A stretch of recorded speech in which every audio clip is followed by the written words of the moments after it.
Ahead of phase 6, when Delhi is polling in the general elections, it's always been a very interesting fight in the national capital. The BJP has swept the 7 parliamentary constituencies the last 2 times. This time around, they've changed as many as 6 of those sitting MPs. And amongst the fresh faces is also the fresh face of Basuri Swaraj, who's joining me today for this special conversation. Basuri, thanks a lot for speaking to us. Thank you very much for having me here. So you're a fresh face, but there's also a familiarity about you because you're your mother's daughter, of course, the former Chief Minister of the national capital. Let me begin by asking you about the story behind your ticket. Tell us the story. How did it happen? What was that moment like when the party broke the news to you, or how was it broken to you that you're going to be a candidate? There is no story behind it. To be very honest, I did not receive any call. I had no hints and I had no expectations. I was watching television with my father on the 2nd of March. And just like everybody else, on TV, I saw the press conference, my name was announced. And You had no inkling before that? Absolutely none. Surely the party must have tapped you and taken your views on it. None whatsoever. I did not lobby for the ticket. You cannot lobby in this party. That's not how we work. This Sangathan takes the decisions on its own, keeping in mind criteria that is privy only to them. So to be very honest, I had no inclination, no calls, no heads up. I found out like everybody else from the TV. You were a spokesperson for the party already, but did you think about active politics? Did you want to get into active politics like your mother? So I was initially initiated in the party as a co-convener of the legal cell, and then later on I became the secretary of Delhi BJP. Spokesperson or representing the party in the media was one of the jobs that was sort of given to me, or one of the responsibilities bestowed on me as secretary of the Delhi BJP. But that was the extent of it. To be very honest, the ticket is not a reward. The ticket is actually a responsibility. And it's a responsibility which I take very seriously. And it's not a responsibility that I'm shouldering alone. This ticket belongs to every single worker or Karyakarta of the Bharatiya Janata Party. It's a mere coincidence that the name happens to be Basuri Swaraj. I'm telling you, all that I represent as a candidate is that of being a Kamal ka phool. But did you envisage this life for you in active politics? No. You were very happy with your law career? I was happy being a lawyer. I was given a call one day and I was asked to serve as the co-convener of the legal cell. I was serving the party for about a decade as a lawyer for the party. And it was a behind-the-scenes role where I was representing the party and the Sangathan across various fora, whether it's Supreme Court or High Court or Trial Court, etc. And then when I was given a call to join the party as the co-convener of the legal cell, I think it just extended the same role but in a more formalized manner. But tell me one thing, you obviously have seen politics from close quarters, from both of your parents, but in different ways, right? Talking about your mother, you consider her legacy to be a boon for you or a burden for you, because you're going to be forever compared to Sushma Swaraj, who had one of the most glorious careers that a politician could hope for. So I actually was brought up in a very happy but a very normal home. And I was very fortunate to be in a joint family where I had my grandparents living with us. So it was a very sheltered and a beautifully nurtured childhood. It was not a political childhood. So when you're growing up, your parents are just your parents. You don't see them as through the lens of their profession at all, or through the lens of what the world perceives to them. As far as legacy is concerned, I'll be very honest, I think it is a burden which is carried more in people's eyes. I don't take the pressure of it.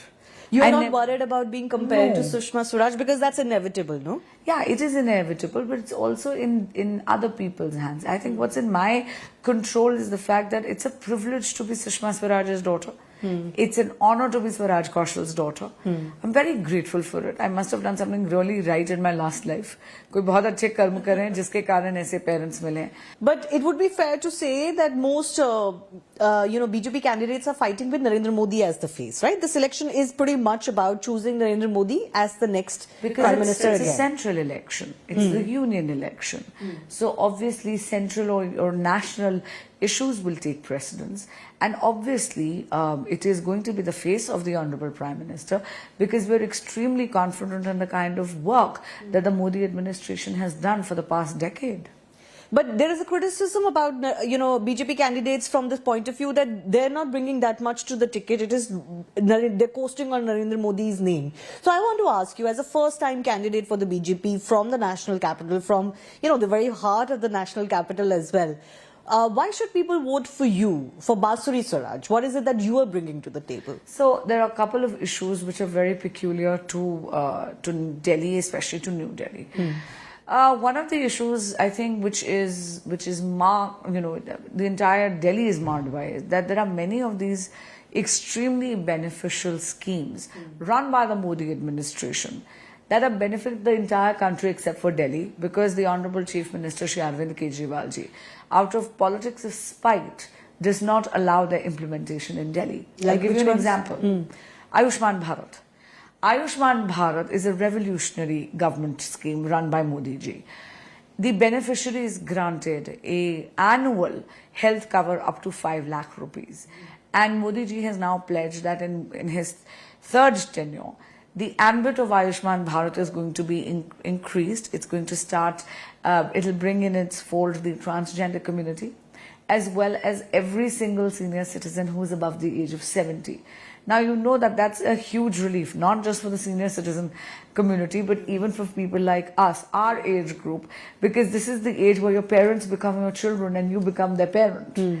For any millennial or even a Gen Z, knowing that their parents are taken care of up to 5 lakh rupees annually is a huge relief on their pockets as well.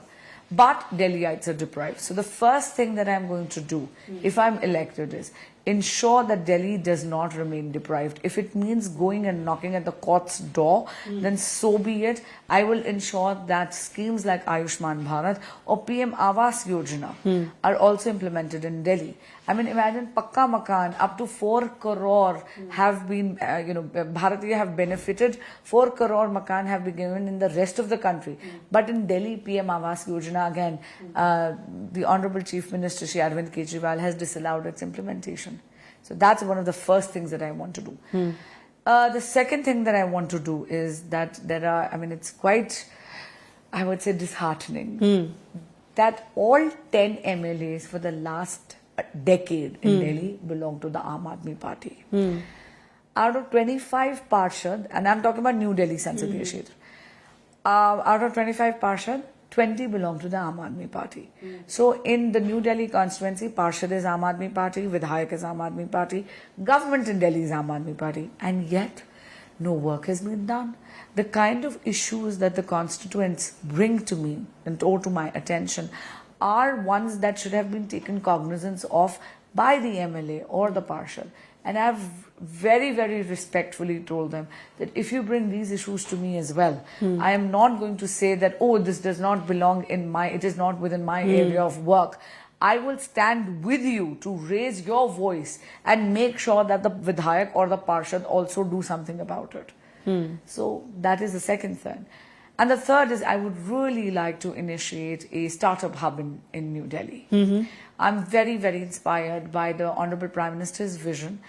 Stand Up India, Startup India and Lakhpati Didi. I think these three are very revolutionary government schemes. So the idea would be that it would be a youth-oriented and a woman-oriented project. Come with a nascent idea, a mere idea, and then we will give you all the knowledge which is required to fructify it. As a lawyer, I see that young entrepreneurs make the mistake, the cardinal mistake of parting away with too much equity. And then later on, they get exploited by investors. So we'll tell you what all is required, how to make your investor deck, what is required. Perhaps if you've not signed an NDA, then what is an NDA, what you should do, things like that. You know, what you're talking about is such a contrast to the elections that have been fought in Delhi for the last 10 years. Because elections have been fought on free bus rides, for example, very popular scheme by the Aam Aadmi Party, free electricity, free water. How are you going to break the hold of the Aam Aadmi Party? Because those are the core issues on which they win versus, you know, what the BJP says they want to do. क्योंकि दिल्ली वालों को मुफ्त पानी से ज्यादा चाहिए साफ पानी. The quality of life, you may talk about freebies, but come with me in the campaign and see, not a single promise has been fulfilled by Kejriwal ji. The quality of life, despite all these alleged freebies, is not up to the mark. People are still struggling for water. People are still struggling for clean water. And the Delhi Jal Board is entirely under the realm or the jurisdiction of the Delhi government, which is the Aam Aadmi Party government.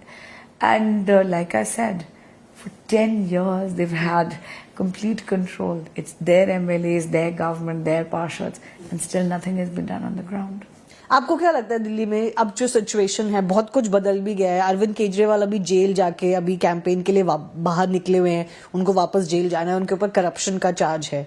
तो क्या आपको लगता है कि BJP के पास मौका है? क्या इस वजह से आप एक इनरोड बना पाएंगे? ये तो चलो पार्लियामेंट्री इलेक्शन है, बिकॉज विधानसभा इलेक्शन भी बहुत जल्द आने वाला है. इसके बाद रिस्पेक्टफुली उनके जेल जाने से या ना जाने से इस पे कोई फर्क नहीं पड़ने वाला है. देखिए, वो जेल गए हैं क्योंकि अपना खुद उन्होंने एक अपराध करा है. इसमें भाजपा की कोई भूमिका नहीं है. आपको याद होगा कि पहला समन उनको 2 नवंबर 2023 को दिया गया था. तब तो लोकसभा के चुनाव आसपास भी नहीं थे, पर वो तो विपासना की वर्कशॉप के लिए 10 दिन के लिए छुट्टी मनाने चले गए थे. 9 समन्स का निरादर कर उन्होंने तो जांच एजेंसियों को विवश कर दिया कि आकर उनको कस्टोडियल इंटेरोगेशन के लिए लेके जाएं. उसके बाद उन्हीं की पिटिशन पर दिल्ली हाई कोर्ट ने ये फाइंडिंग रिटर्न करी है कि उनकी अरेस्ट लीगल है, क्योंकि उनकी व्यक्तिगत भूमिका रही है शराब घोटाले में करोड़ों के रुपए का किकबैक लेने की. और जहां तक उनके प्रचार की या इंटरिम जमानत की बात है, तो इंटरिम जमानत का यह अर्थ नहीं है कि वो निर्दोष हैं. ये दलील तो उन्होंने खुद अपनी अर्जी में नहीं ली. इसका अर्थ ये है कि उनको सर्वोच्च न्यायालय ने केवल और केवल कैंपेन के लिए थोड़ा वक्त दिया है. 2 जून को उनको सरेंडर करना है. और मैं आपको सच बता रही हूँ, आप रिकॉर्ड उठाकर देख लीजिए. 2014 में भी वो कैंपेन कर रहे थे, 2019 में भी कैंपेन कर रहे थे. रिजल्ट सबके सामने है. हैट्रिक होगी इस बार भी. 7 की 7 सीटें दिल्ली की जनता बीजेपी की झोली में डालने वाली है. आपको नहीं लगता कि अरविंद केजरीवाल को जेल जाना पड़ा? आप कह रहे हैं कि बीजेपी का उससे कोई लेना देना नहीं है, लेकिन पॉलिटिक्स में आपको पता है परसेप्शन की लड़ाई भी होती है. उन्होंने साफ ये बार बार आम आदमी पार्टी बोलती है, अभी कैंपेन में भी बोल रहे हैं कि उनको जानबूझकर जेल भेजा जा रहा है, उनके ऊपर करप्शन का चार्ज लगाया जा रहा है और ये वेंडेटा पॉलिटिक्स है. तो आपको नहीं लगता उनको कुछ सिंपैथी शायद इस इलेक्शन में मिल जाए? किसी तरह की वो कोशिश बहुत कर रहे हैं बनावटी सिंपैथी या सहानुभूति लेने की, लेकिन दिल्ली की जनता बहुत समझदार है. मैं आपको यही बोल रही हूँ, समन्स का निरादर उन्होंने स्वयं करा. ये रही बात, ये जो शराब नीति थी, जब एक तरफ कोविड चल रहा था, माननीय प्रधानमंत्री जी एक नहीं बल्कि 2 वैक्सीन भारत में बनवाकर मुफ्त लगवा रहे थे और जीवन दान दे रहे थे भारतीयों को. तब माननीय मुख्यमंत्री अरविंद केजरीवाल जी कोविड के कार्यकाल में या तो शराब नीति बना रहे थे या अपना शीश महल बना रहे थे. Delhi is witnessing a unique scenario this time around, where in the parliamentary elections, the Aam Aadmi Party and the Congress have come together, and this is the first time they're doing so. Initially, when they came together, it was a post-poll alliance after an assembly election verdict. Don't you think that in itself, at least mathematically, gives them a stronger chance this time around? It has eroded their credibility tremendously, especially the credibility of the Honorable Chief Minister Shri Arvind Kejriwal ji. He had sworn on his children's lives that he'll never forge an alliance with the Congress. And then he did a 180-degree U-turn. Similarly, if you remember, he used to flash this black book saying, oh, it contains the names of all the 500 corruption club. And it had the names of stalwarts of the Congress party. Today, when the Aam Aadmi Party is head to toe drowning in corruption, it seems that they are mirror images of each other. And on the Congress side, I must say that the Congress cadre is disillusioned. They never wanted this alliance. That is why you had Mr. Arvinder Singh Lovely or Mr. Neeraj Bisoya resign from the Congress party. And I'll tell you, whenever the Aam Aadmi Party has come to power, they have cannibalized the Congress and come to power. Whether it is Delhi, whether it is Punjab. So this is a very unnatural and a very unholy alliance, which is wedged purely on selfish gain. And that is why you're going to see they're going to disintegrate. In fact, don't you see the kind of deafening silence that they maintain on very important issues? Let's talk about Ms. Swati Maliwal and what happened recently. It's despicable. It shocks the conscience of every individual. And I'm saying this above the difference of politics, above the difference of ideology. I'm saying this as a woman and as a voter of Delhi. The Honorable Chief Minister of Delhi could not ensure the safety and the well-being of his own woman parliamentarian in his own official residence. His own OSD physically assaulted her. If you've seen the FIR, the allegations are very severe. I'm not going to talk about it because the matter is sub judice. No member of the Congress party spoke up about it. The deafening silence maintained by the Honorable Chief Minister and further by their Gathbandhan partner, the Congress, it is shocking. And even if you remember when they went to Lucknow, when a question was posed to the Honorable Chief Minister, he shoved the mic before Akhilesh Yadav ji very evasively. And Akhilesh ji said that there are more pressing matters. A woman parliamentarian was assaulted at the official CM residence by the OSD of the Chief Minister. And Akhilesh ji is saying that there are more pressing matters. मैं आपसे पूछना चाह रही थी स्वाति मालीवाल के मामले के बारे में, लेकिन उसमें तो आम आदमी पार्टी ने बिल्कुल खुले में आके ये बोला है, ये तो बिल्कुल ही भाजपा की साजिश है. आपने स्वाति मालीवाल को मोटिवेट किया है, उनके बीच में पार्टी में थोड़ी बहुत डिफरेंसेस चल ही रहे हैं और आप उसको एक्सप्लॉइट करने की कोशिश कर रहे हैं.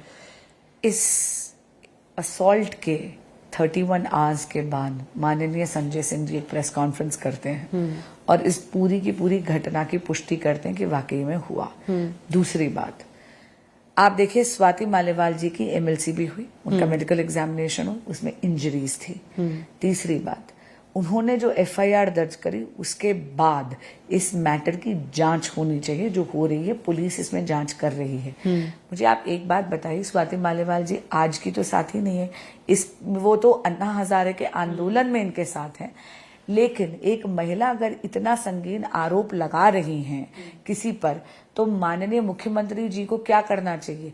वो पार्टी के भी मुखिया हैं और दिल्ली के भी मुखिया हैं. उनको कड़ी कार्रवाई करनी चाहिए या मौन साधना चाहिए? और आपको याद होगा, वो तो अभियुक्त को लेकर लखनऊ के दौरे पे चले गए. ऐसा लगता है जैसे कि वो कार्रवाई की नीयत तो रखते ही नहीं थे, वो तो प्रोत्साहित कर रहे थे. जब अभियुक्त अरेस्ट हुआ तो कहां से हुआ? CM रेजिडेंस से अरेस्ट हुआ.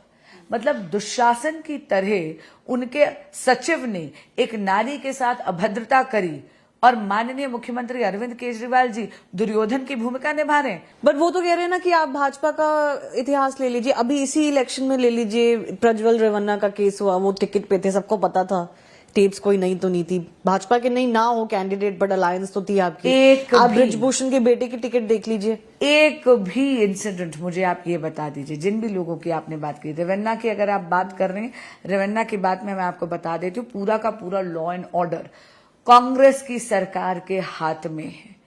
लुकआउट सर्कुलर कांग्रेस की सरकार ने नहीं निकाला. इसमें पूरी की पूरी लापरवाही उनकी है. अगर हम दूसरी उसमें भी बात करें, मुझे ये बता दीजिए, एक भी व्यक्ति पे क्या मुख्यमंत्री सचिव पर, मुख्यमंत्री के ऑफिशियल रेजिडेंस पर उनके सचिव द्वारा किसी स्त्री पर हाथ उठाने के एलिगेशन से? और बहुत विनम्रता से एक बात बताऊंगी, when you are talking about violence against women, what about re is not the answer. इस पर्टिकुलर इंसिडेंट की तो बात करिए, इस पर्टिकुलर इंसिडेंट की तो बात करिए. ये बात तो अच्छा, ऊपर से ये भी तो देखिए, माननीय मुख्यमंत्री मौजूद थे घर पर जब ये हुआ था. अगर आप अपनी ही महिला सांसद की सुरक्षा सुनिश्चित नहीं कर सकते, तो माननीय केजरीवाल जी, आप दिल्ली की महिलाओं की सुरक्षा क्या सुनिश्चित करेंगे?